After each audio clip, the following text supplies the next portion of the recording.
Hi, this is Brittany Hogan. She is the Director of Educational Equity and Diversity for Rockwood School District here in St. Louis. Yes. And this is Nick Stone, New York Times bestselling author of Dear Martin, my wonderful friend as well. And we are an educator and an author here to talk about empathy and equity. Yes. So I remember being in 11th grade and having a teacher, right? So the school I went to was very diverse, but all of my classes were typically pretty white. I was usually the only African American student in my classes, which was actually part of the inspiration for Dear Martin. And the main character's experience in that book, a lot of it was pulled from my own. However, I did have a teacher in 11th grade. His name was Casey Weeks. Dear Martin is in fact dedicated to him, largely because he understood the power of empathy in creating equity. As the only Black student in that class, there were a lot of really terrible books that we had to read that the representation of people who looked like me was not great, right? So we had to read Huck Finn, we had to read To Kill a Mockingbird, we had to read Of Mice and Men, and like there were African American characters in those books, but they weren't great, and they definitely weren't people that I wanted to be like. And Mr. Weeks, he was very good about making sure that I understood that he didn't see me the way those characters were in that book.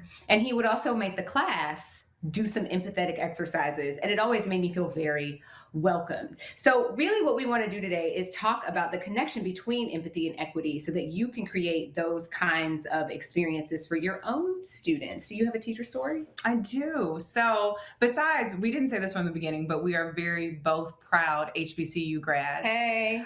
Nick is a Spelman grad. I'm a Hampton University grad. And so going to HBCU has been a huge way that we've connected with each other, but also our love for empathy and equity came from being at HBCU. Absolutely. But when I think about a teacher, I think about Miss Elise Mooney. She was my third grade teacher. I'm from Chicago. She taught me at Murray Language Academy. And Miss Mooney was the first teacher that I had that looked like me.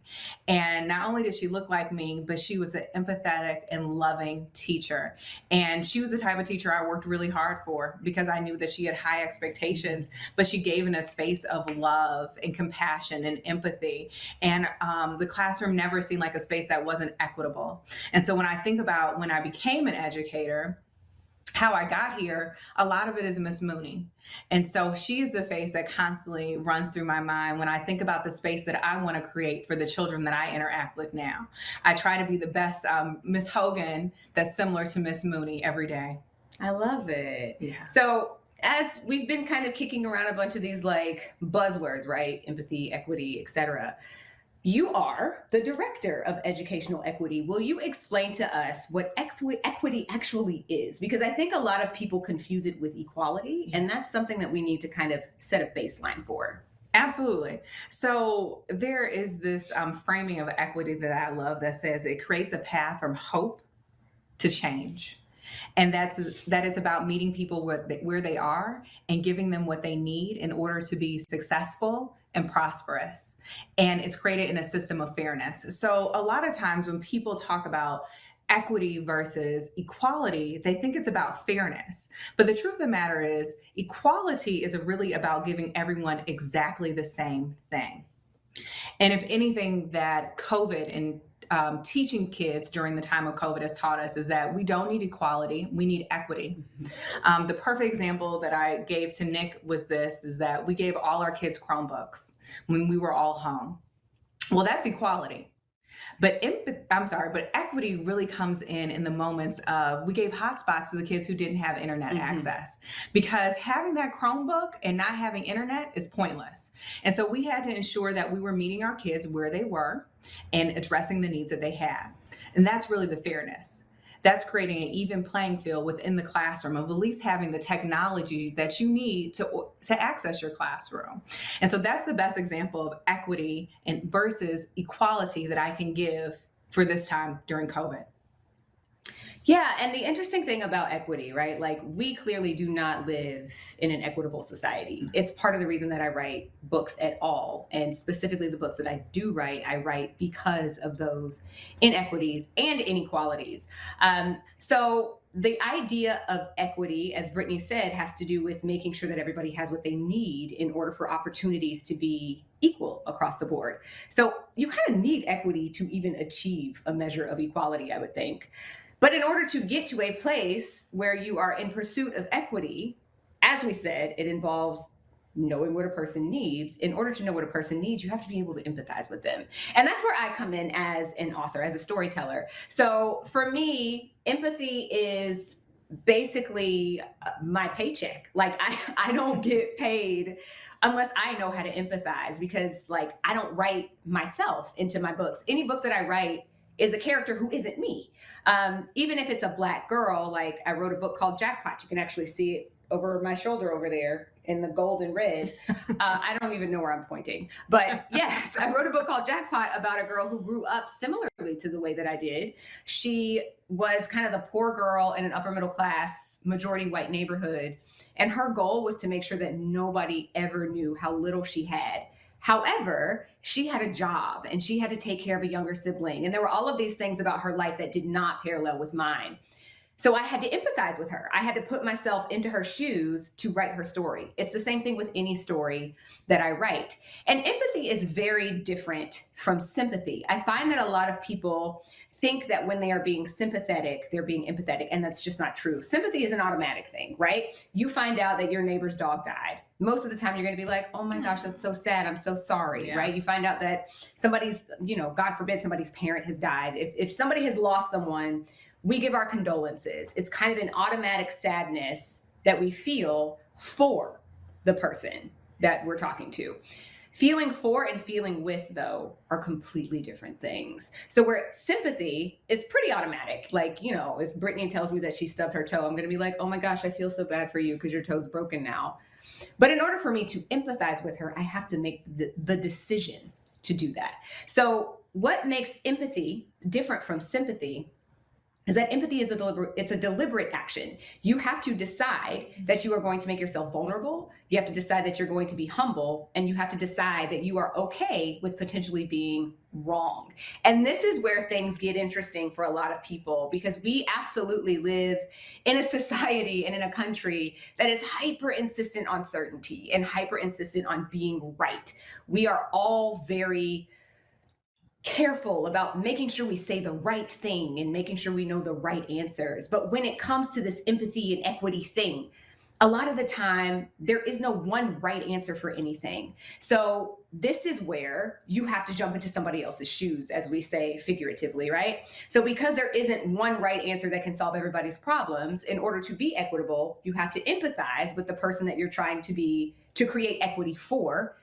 And then, only once you decide that you are going to try to imagine the thing that they're going through and see if you can connect with them on an emotional level, only then are you humanizing them to the point where you want to make things better for them. And obviously, this is vital in a classroom.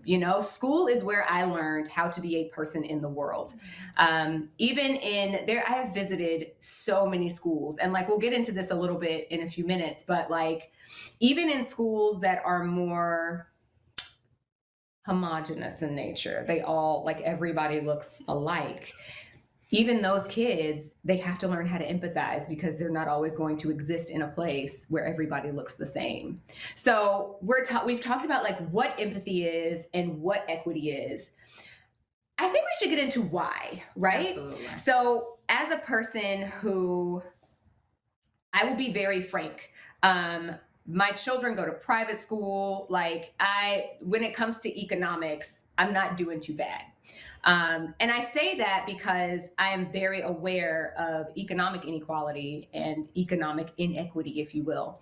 But I hear a lot of the parents whose kids go to the school that my kids go to talk about scholarships, right? They want their children to have access to all of the scholarships. And it's one of those things where I'm like, but you can pay for your kid to go to college. So why take money that would make things more equitable for another kid when you have the ability to pay for something that they can't pay for? Why should we care about equity, Brittany? So there's a quote of one of my biggest probably role models, Fannie Lou Hamer, who was an activist. She was a voting activist, a civil rights activist, a women's activist, and she says that nobody is free until everyone's free. Mm. And that always sticks with me because we are all interconnected with each other. And so when you think that things don't impact you because they're not directly related to your life and they're just related to the life of another, you're wrong. Mm. They do impact us all. We are all interconnected in this space that we live in. And there's no greater space that you don't see people being connected with is than in the classroom.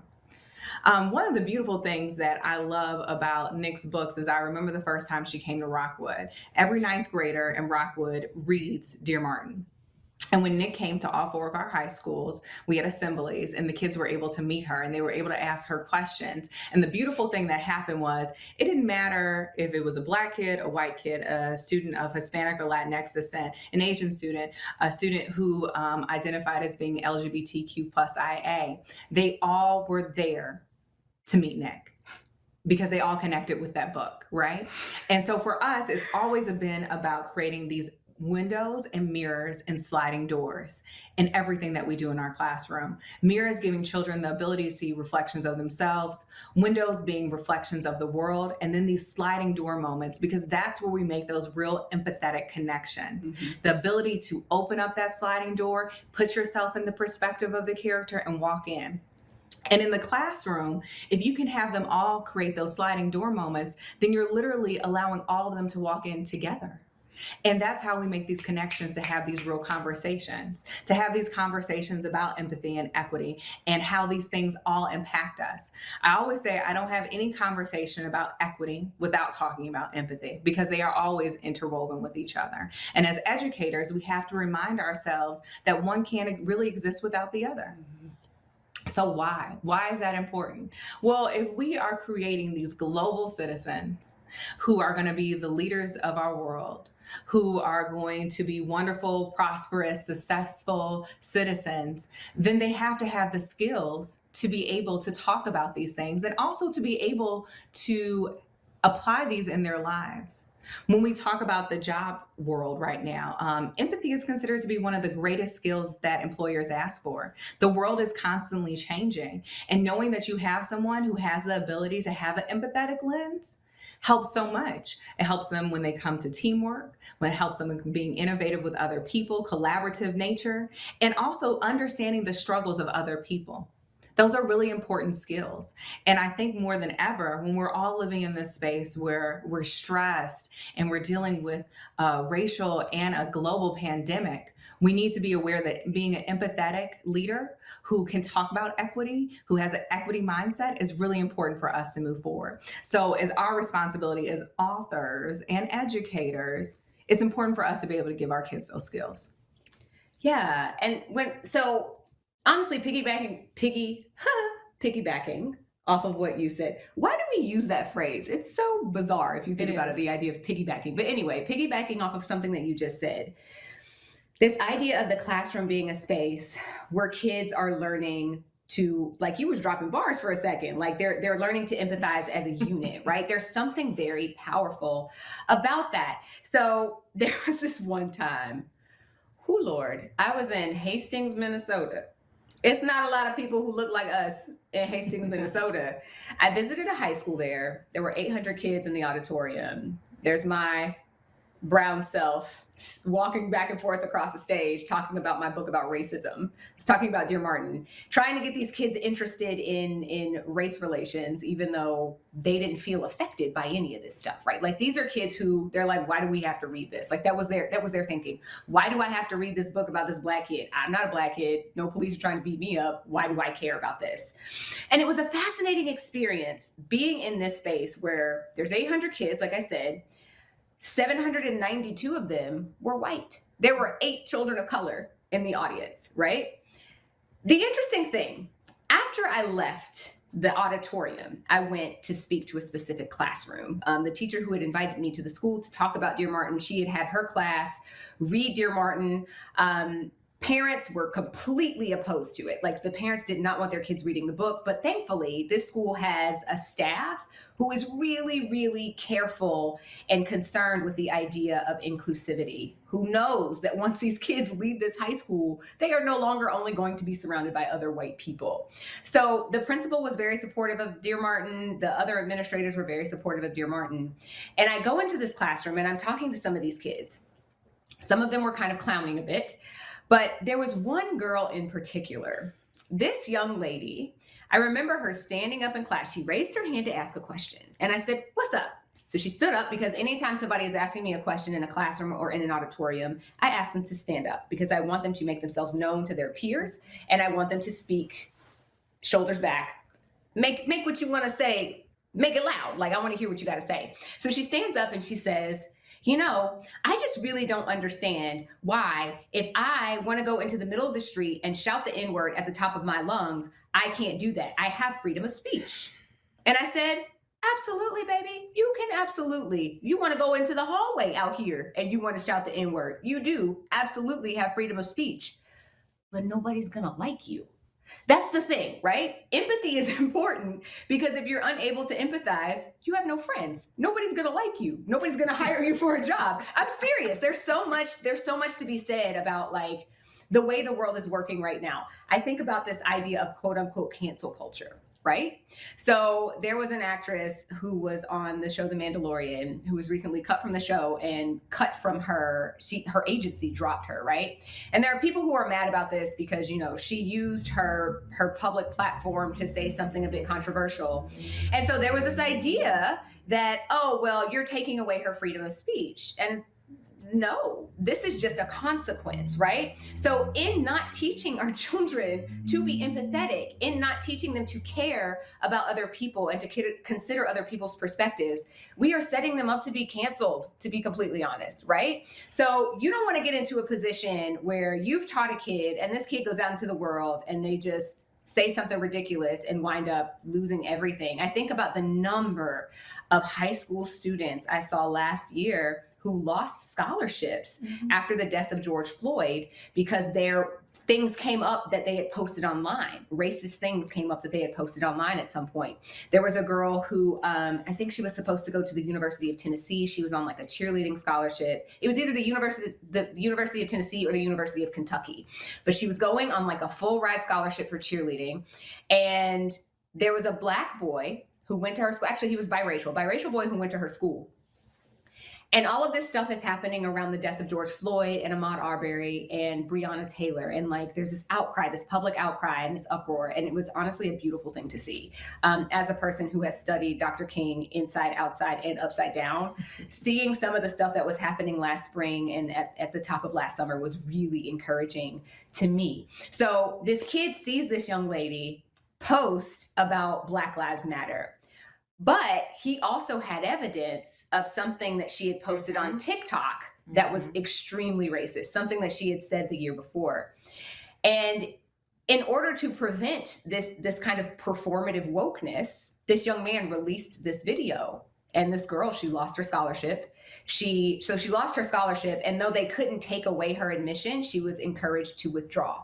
And she did. Because when you don't teach kids that it's important to consider other people's perspectives, they become callous.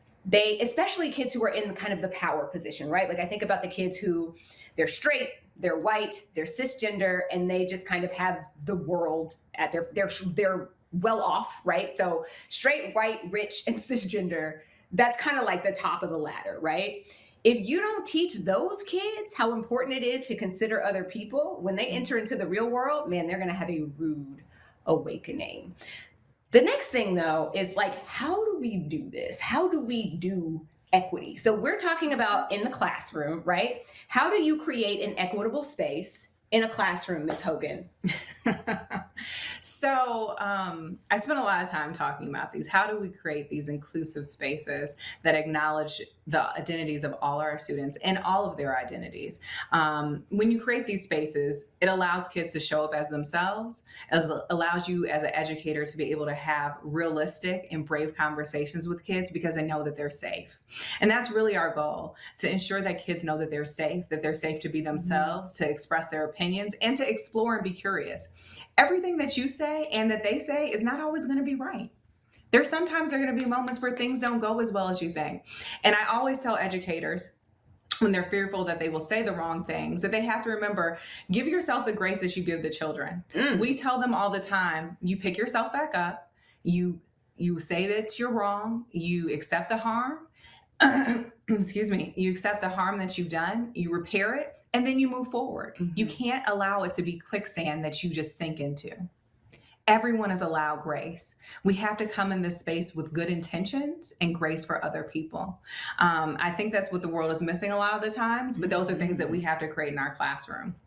And the other part of it, when you're creating these spaces, before you even get to the space with the kids, what are you doing about you? What does your personal work look like? What are you reading? What are you watching? Who are you talking to? What are you listening to? Because if you're not doing that personal growth with yourself, you'll never be ready for the conversations that the kids bring to you, because you haven't figured out how to be uncomfortable with this journey of learning. Can I say something? Yes. Okay. So I want to jump in here real quick because there's something that I've noticed. I go to basically like I'll say a lot. I go to a lot of like ELA and literacy and English teacher conferences. And I'm like constantly giving keynotes. I'm constant, like this is the kind of thing that I get to do all the time. And it's really exciting to me. Largely because I get to meet a lot of teachers and check them a little bit, because I interact with a lot of teachers who, like you just said, what are you reading? What are you putting in front of your face? What are you watching? There are a lot of teachers who really want to stick to teaching the classics because the classics are what they know and they don't want to have to learn anything else. I'm going to say as an author, because I feel like you're an educator, so you can't be mean to the educators. I'm not going to be mean, but I need y'all to level up. Like I need you to be willing to step outside of what you know and what you think you have the right answers about, to try and learn something new so that you're helping these kids actually get prepared for the world. Back to you. And the truth about that is that we are always asking the children to be uncomfortable. We're asking them to be vulnerable, that you will teach them and guide them in lessons of things that they don't know about. And so of what I ask of them, I have to ask of myself. And so if I'm asking them to trust me on this journey, to be uncomfortable, to have these conversations, we also have to be willing to do the same. There are lessons that we believe that the classic texts teach us that we can find in so many new age books, contemporary books. You don't have to use the same things we've been using the last 20 and 30 years, because I can tell you the children are different. And so we have to meet them where they are. We have to give them texts that they can interact with, that they can see themselves, that they can see the world as it is, and also the world as it could be. So that's where we're going to move next. How do we create these spaces? And I see this as always being a space of a classroom being like a vision board. How do you have an equity-centric classroom? How do you create that? And I really think that you create that as in looking at it as a vision board. There's so many times that people do vision boards for their personal life, but you can really apply that concept to your classroom. And so the first thing I always ask people are like, what are the words that stick out to you? When you think about being equity and empathy centered in your educational space, what are the words that stick out for you? For me, the word is love, equity, empathy, inclusion, identities. And so those may be some of your words. You may have some other words, but you need to think about what you see. I can tell you personally that in my office, I have a whiteboard that takes up the whole side of my left office.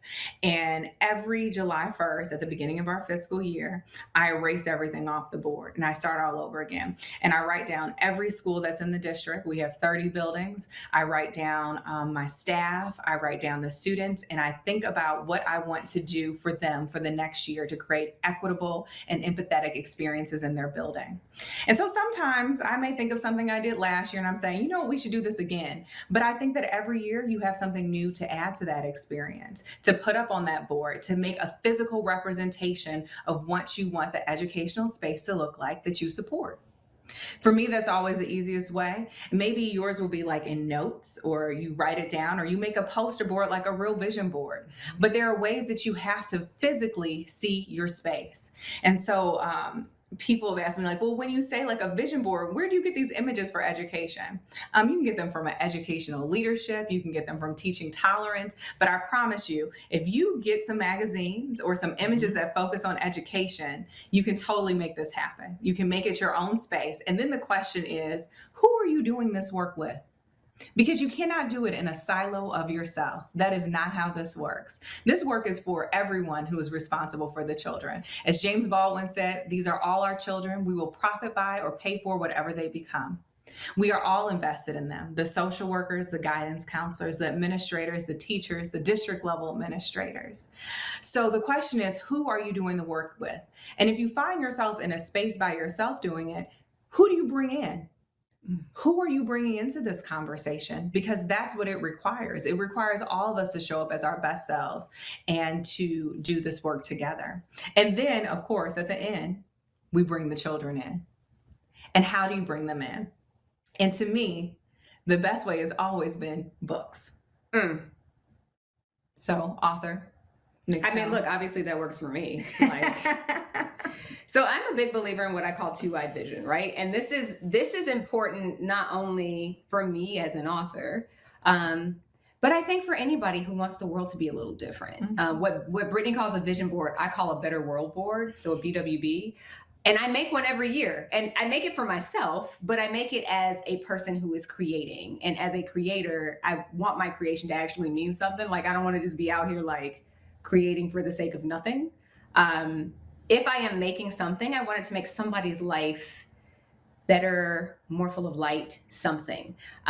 So the idea of the BWB is important, the Better World Board or the Vision Board, whatever you want to call it. But so is this concept of Twoeyed Vision. Now, what I mean by that, in order to be empathetic and to want to create empathy, you have to see the world as it is out of one eye and the world as it could be out of the other one. This is important for me as a creator because I need to be creating things that readers are easily able to suspend disbelief, which basically just means like it seems realistic, even if it's in like a fantasy world. It's something that is believable. In order to do that, there has to be that element of the world existing as it is. However, the trick to getting people to empathize is also showing a glimpse of the world as it could be, a better world, a more equitable world, a more inclusive world. And so with books, this is the first entry point into empathy. My favorite thing about books, and I'm not just saying this as a writer, I'm saying this as a human being, books give you the opportunity to empathize without actually having to talk to anybody. I find that a lot of people, when they're first starting this journey of trying to learn about the world as it actually is, and they want to like make it better, but they first have to figure out what it is, like what it looks like already. And they're scared to talk to other people because, you know, like we were saying earlier, there's this fear of saying the wrong thing, or what if I offend somebody? That's like the worst thing ever right now. You don't want to offend anybody. Well, if you want to learn about somebody's experience that's different from yours, you can pick up a book. It's the beauty. And the truth of the matter is, silence is deafening. When you say nothing, that says so much. When you don't acknowledge that you see color, that tells me that you don't see me. Whew, bars. So I want you to see that we're Black women. I want you to see who we are, that we're proud, historically Black college grads, that they're women that love books, that love children, all those things. And so when you act like you don't see things and you say nothing, it's deafening. And the children hear it. They hear your silence. And we can't show up for them in that manner. Being equitable and being empathetic requires language. It requires you to talk. It requires connections. Silence does not do that. Yes. So entering into books is one of the best ways to enter into empathy. There's so many different types there's fiction, there's narrative nonfiction, and there are informational texts. All of them will give you an entry into something that is different from what you've experienced. And this is my favorite thing about reading. I remember being like 6 or 7 and being holed up in the library. So like the library, at this point I lived in Kansas City, Kansas. Don't live in Kansas City, Kansas. There's nothing there at all. Yeah. No shade. We may have some people here from There's Kansas. no City, shade. yes. And they will absolutely confirm what I'm saying. There's nothing there. Anyway, I lived in Kansas City, Kansas, and this is exactly why I spent so much time in the library, because like, what else was there to do? So in this particular library, there was a nook in the children's section that was shaped like a castle. I would sit in that nook with like every single Encyclopedia Brown book that I could find. So Encyclopedia Brown, for those who are unaware, he was this little white boy named Leroy, which in my head he's black. I don't know no white people named Leroy. You know any white Leroys? That's a conundrum in That is itself. no, Yes. no. He was. I'm pretty sure he was actually a black kid because his name was Leroy. But he was the son of the police chief, and he would solve these mysteries that his dad was just too adult, I guess, to figure out. So he would solve mysteries around the neighborhood for like a nickel, or he would help his dad solve these different cases. And I loved entering into Encyclopedia Brown's head. And this is like I said, he's a little white boy.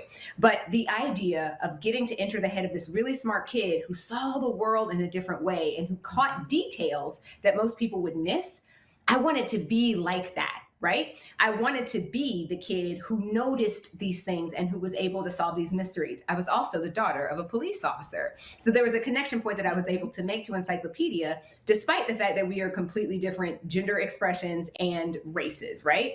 So knowing that there are books out there that feature characters that are different from me. One of my favorite book series is To All the Boys I Loved Before, the Jenny Han series. Oh my gosh. So the third film is out now. By the time this airs, it'll be out. Yes. But this was my first time really reading a book about a character who is half Asian. And like, it's not that my best friend growing up was half Asian, but I never saw that in a book. And so I got even more insight into the experience of a person who is half Asian, whose mother had passed away and who was being raised by their white father. So you have this kid of color being raised by a white father who lives in this neighborhood where pretty much everybody's white, and she's just trying to figure things out. And she gets to be who she is. And it's just this really beautiful, magical thing to me.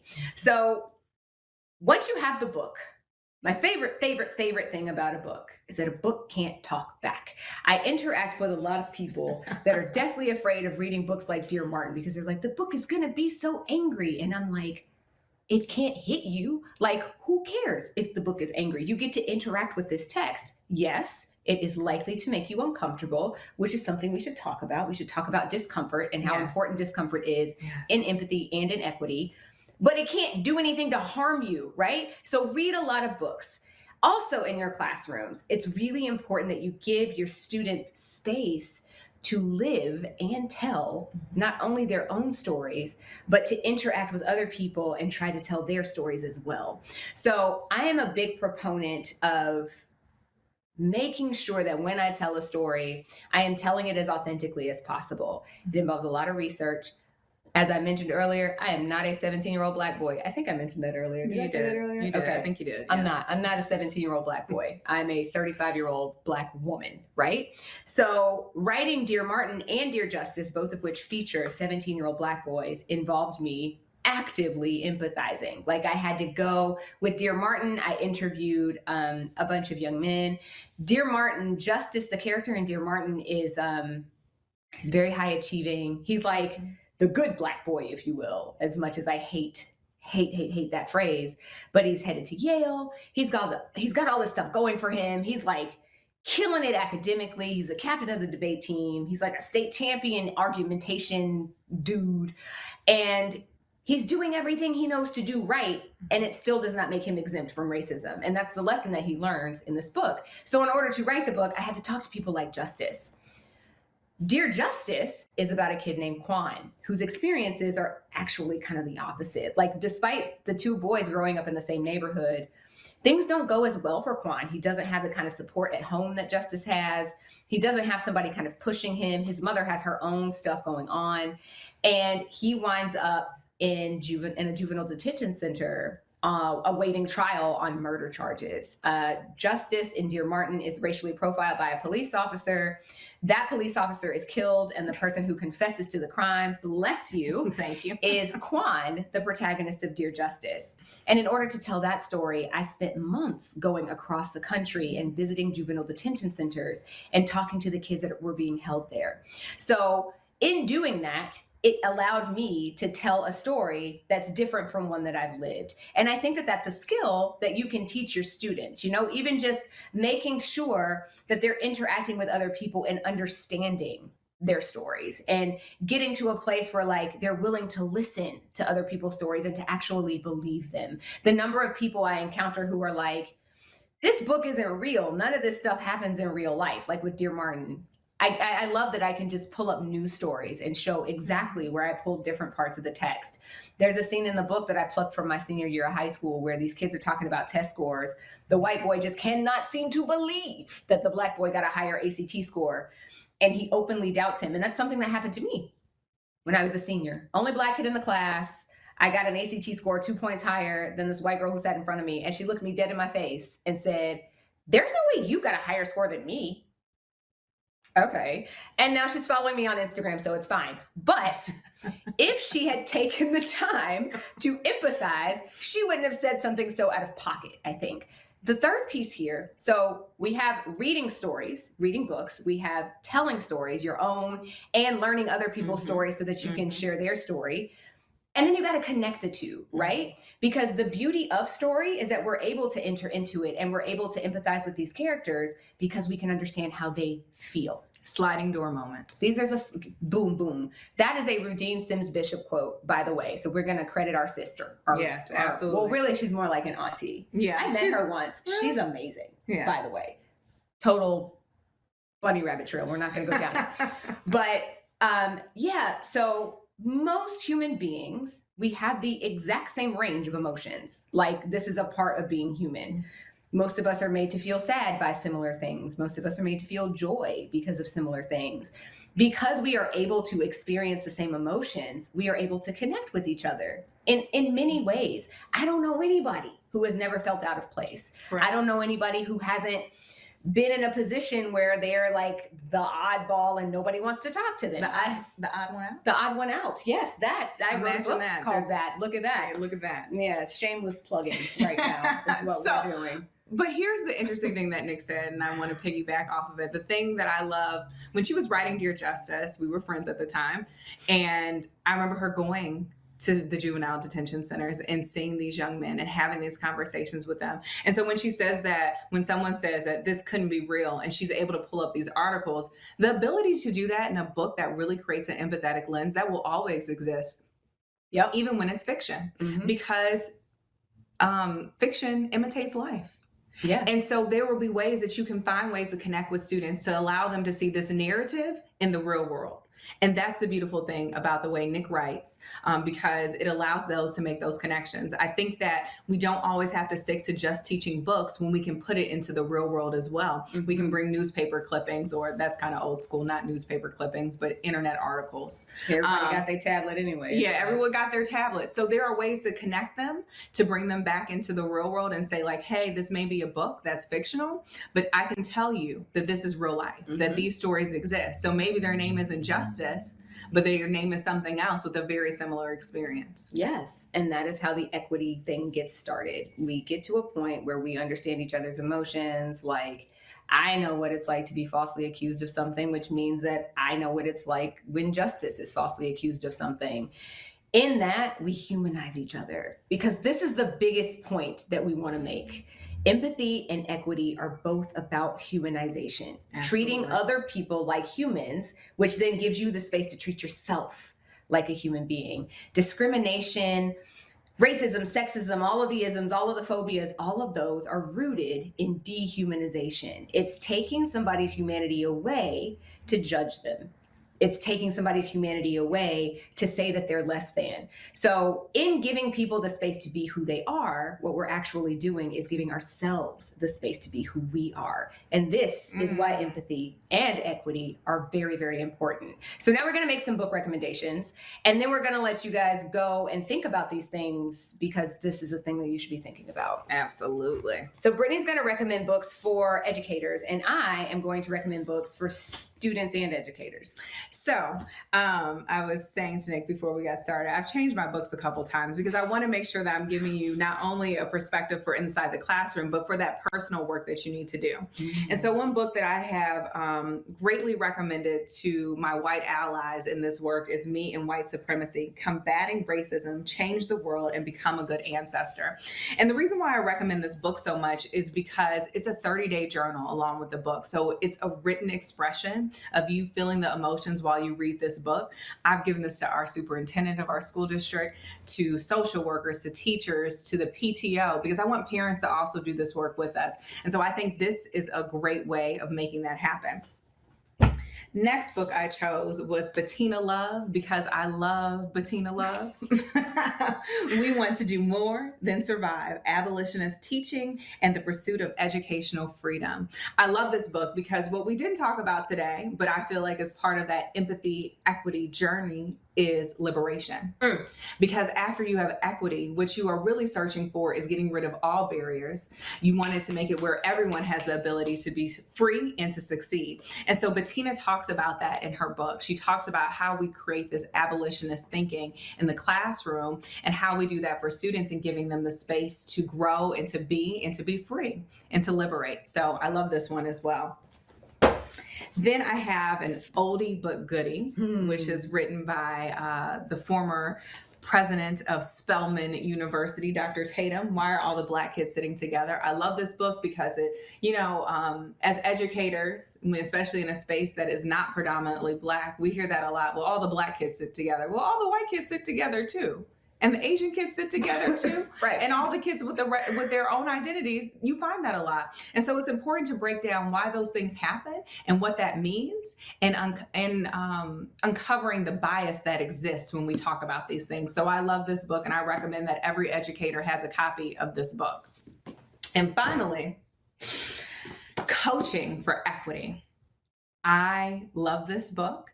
I think it's a great tool book of conversations that change the practice, because that's really what this is about. This is about practice. Practice makes perfect. We'll never be necessarily perfect, but there's always work and skills and tools that we can use. And this is another great book for that. Yes. Okay. Now, I mentioned there are fiction books, narrative nonfiction, and informational text. So I'm going to recommend a little bit of each of those. Obviously, I would be remiss to not recommend my own books. Like, what kind of person would I be to not recommend my own books? I talked about both of these already. Like I said, this one's about the kid who's doing everything right. This one's about the kid who is maybe not doing everything right, though it's not for a lack of trying. And that's the thing that I really want people to understand when they're reading these books. There are this book. I'm gonna match this book today. You kind of do, yeah, awesome. And I match this one. There we ish. go, Look, oh, yeah. Fashion, book fashion. But the beauty of these books is that they do reveal how inequity works. You look at the life of this kid in this book versus the kid in this book, and you can see how them even going to different schools impacted their lives. This kid goes to the school that has all the money, right? So there's all the PhD level teachers, they have all kinds of resources, and this kid doesn't. And you see even how that affects these kids' lives. So these are the fiction ones. Narrative nonfiction. This is like my most favorite narrative nonfiction book ever in life. This is The 57 Bus by Dashka Schlatter. It is completely nonfiction. Like, everything in this book is absolutely true. Dashka is, she writes YA fiction. No, she writes YA nonfiction, picture books, amazing picture books, by the way. And also, she's also a journalist. So this actually started out as a New York Times magazine article, and she wound up expanding it into this book. And so it's about a kid named Sasha, who is agender, who identifies as agender, and a kid named Richard. So Sasha, it lives in the white part of Oakland, upper middle class, pretty much got everything that they need. Richard is a Black kid who lives in the not so great part of Oakland, where there's high crime rates, there's a lot of gang activity, etc. And Richard's a Black kid. And there's a day where these two kids, they always ride the same bus, the 57 bus, hence the title. And there's a day where Richard sets Sasha's skirt on fire. and you see this whole thing unfold. We get to learn about Richard's life. We get to learn about what pushed him to that point that he was willing to do something like that. And we also learn more about Sasha. We learn about Sasha's parents, and we learn about where Sasha comes from. The beauty of this book is you're learning to empathize with two very different people. And then finally, the informational text. This, Yes. listen. So Jason Reynolds is like a big brother to me. He is my absolute favorite author. Do not tell him I said that because it'll go to his giant head.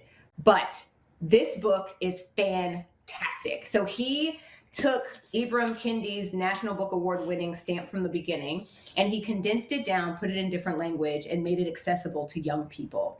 I cannot recommend this more highly. It's history, but it's exciting history. So you saw the books that I recommended. We saw the books that Brittany recommended. What? So just to piggyback on Stamped and why this book is so wonderful, we did our first District 1 read this year, and we did Stamped. We did this version, Jason Reynolds' version, and we invited parents, students, teachers, staff, everyone to join us in this. And we had a huge community event on Zoom to talk about the book with experts who write Black history for K through 12. This is an amazing book to bring the entire community, educational community in. I highly recommend it as well because I think it's a text that is easy and also so knowledgeable and gives people such a great experience in terms of learning history that we don't typically get taught, and also talking about it with others and bringing our kids into it. And so this is just a beautiful book. Yep. And that's it. That's all we have to say. Like, we're at time, and boom, be empathetic so that you can make the world more equitable. Absolutely. Thank you so much. Nick and Britt out.